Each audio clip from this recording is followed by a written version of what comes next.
Boa noite, amigos. Hoje é segunda-feira, a primeira segunda-feira depois da ordem executiva do presidente. Foi um final de semana longo, muito bom para alguns.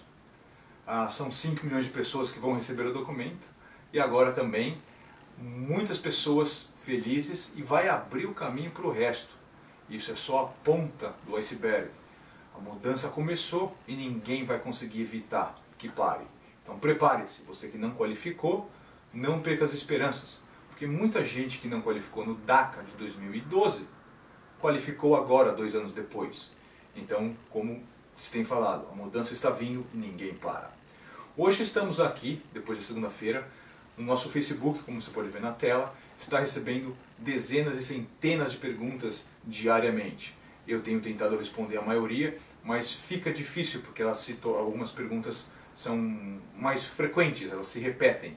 Então a gente decidiu fazer esse vídeo para poder clarificar algumas perguntas com referente a quem qualifica, quem não qualifica e etc. Eu quero que as pessoas entendam que, como ainda não foi determinado pela ordem executiva do presidente, tudo que posso falar aqui pode ser mudado eventualmente por uma interpretação da imigração. Mas está aqui o que eu acho baseado na experiência do nosso escritório, na minha experiência pessoal e no entendimento político e legal da situação. Então vamos lá.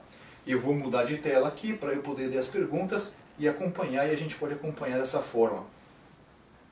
Primeira pergunta mais frequente que a gente recebeu é: quem qualifica? A regrinha é básica, então vamos falar do DAPA, com P, que é para os pais. Quem qualifica para o DAPA? A pessoa tem que estar aqui há 5 anos, presença física aqui. E tem que ter um filho nascido ou aqui, ou com cidadania, ou com residência.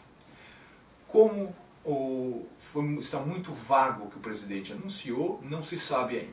Então, baseado na informação limitada que a gente tem, aqui é a minha impressão do que eu acho. Primeiro, quem qualifica? As pessoas, como eu já falei, desde 1º de janeiro de 2010 que entraram aqui, até com filho. Então, até as pessoas que estão aqui. Então vamos fazer o primeiro cenário. A pessoa entrou em 2003, recebeu uma carta de deportação, teve o filho, nunca mais saiu. Está aqui ainda. Ela qualifica? Qualifica. Então você mesmo com uma carta de deportação, existe a possibilidade muito grande, a probabilidade de você qualificar. Porque a lei, a ordem executiva não excluiu essas pessoas e como no DACA estão incluídas pessoas com carta de deportação, eu acredito que será o mesmo caso. As pessoas com saída voluntária e nunca saíram, qualificam? Também é a mesma situação. Então, na minha impressão, elas qualificam, sem dúvida nenhuma. O que mais que a gente pode analisar nessa situação? As pessoas que foram deportadas e retornaram. Ou seja, se você foi deportado antes de 2010 e voltou antes do dia 1º de janeiro de 2010, você também qualifica. Então, mesmo que você tenha uma deportação e um retorno, aí você pode qualificar de acordo, a menos que o presidente venha determinar agora que as pessoas com essa carta de deportação não qualifiquem, o que não é o caso até o momento. O que mais? As pessoas que entraram aqui, entraram em 2008, foram deportadas em 2009 e voltaram em 2011. Essas pessoas qualificam? Não, porque a entrada tem que ser antes do dia 1º de janeiro de 2010. Então, se você voltou em 2011 depois de uma deportação, você não qualifica. Meu marido e meu filho, que nasceu nos Estados Unidos, estão aí nos Estados Unidos. Meu marido entrou em 2009 e ficou até hoje. Mas eu, a esposa, estou no Brasil, ou vice-versa. A esposa que está no Brasil qualifica?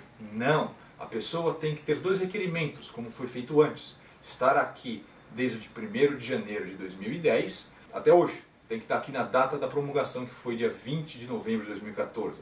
Então é isso que tem que fazer. Então a pessoa que está no Brasil, que foi para o Brasil e deixou o filho aqui, o marido aqui, ela não vai qualificar no momento. Isso provavelmente vai trocar no futuro, mas no momento ela não qualifica, infelizmente. Outra pergunta muito também comum, com referente a problemas criminais. Na minha opinião, como foi no caso do DACA e no caso do projeto de lei que foi parado na Câmara dos Deputados e não foi colocado para votação, o que acontece? Quem tiver problemas de corte de trânsito, o que é dirigir com carteira revogada, dirigir sem carteira, isso não vai ser um impeditivo.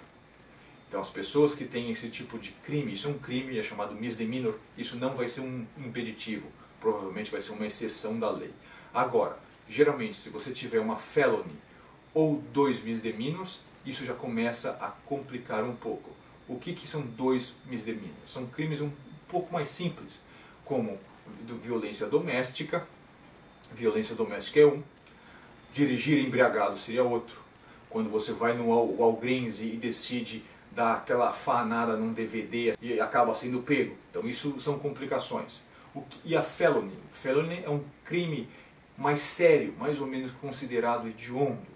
O que é uma felony? É quando o produto que você vai dar aquela fanada no Walgreens é mais do que $250. É passar um cheque sem fundo e entram com casos criminais contra você. Então essas são as complicações que você pode enfrentar. Uma felony, por exemplo, são 3 DUIs. O terceiro DUI é uma felony e isso provavelmente vai ser um problema para quem tem isso. Então é muito importante que as pessoas comecem a tentar resolver esse problema. Se você tem alguma corte que você não foi de trânsito porque você tinha medo, agora é a hora de resolver esse problema. Porque aí sim a corte de trânsito se torna um impeditivo. Ou seja, se você foi, deu seu nome, tem suas impressões e você não voltou lá por medo ou de alguma forma existe isso, cuidado, isso pode ser um impeditivo. Que mais? Outras perguntas. Doutor, eu tenho aqui 5 anos, mas meu filho não nasceu, meu filho vai nascer agora, eu qualifico? Não. Infelizmente, os filhos que nasceram têm que ter nascido até o dia 20 de novembro de 2014. Então não adianta você sair fazendo filho por agora, que isso não vai qualificar você, infelizmente. Outra pergunta nessa área de filhos. Então você que teve um filho, que o seu marido casou com você e você tinha um filho de 1 mês e o seu marido cuidou do seu filho desde que ele tinha 1 mês de idade até agora. O seu marido qualifica para essa lei? Se ele não registrou na certidão de nascimento e não adotou formalmente, ele não qualifica. Então, infelizmente, tem que haver essa formalidade. Outro caso também que apareceu aqui. Outro caso foi feito o seguinte: meu marido é o pai dos meus filhos, mas ele nunca registrou os filhos no nome. Isso ele pode qualificar? Pode. Ele é só registrar agora, vai no City Hall, tenta registrar. Se a imigração complicar, a gente prova o teste de DNA e aí está provada a filiação de relação entre filho, filha e pai, e a paternidade da situação. Então o problema foi resolvido aí. Então é isso, gente. Eu acredito que esse vai ser o assunto de hoje. Eu não quero que fique um vídeo muito longo e muito chato. E comece a procurar ou espere pela edição número 2. Tá bom? Muito obrigado a todos e uma boa noite.